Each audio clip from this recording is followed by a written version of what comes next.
Hello, everyone.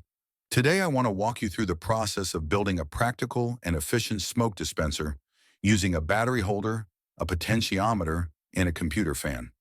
We'll begin by inserting the batteries into the holder. This straightforward setup can be a valuable addition to your DIY or technical projects, so stay tuned.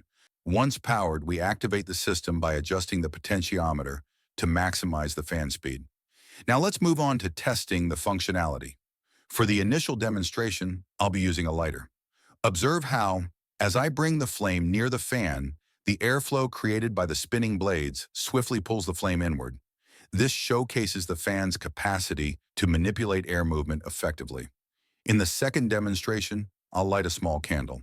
After allowing it to burn briefly, I will extinguish it. Pay attention to how the fan immediately draws in the residual smoke, illustrating its capability to manage indirect airflow. Thanks for watching.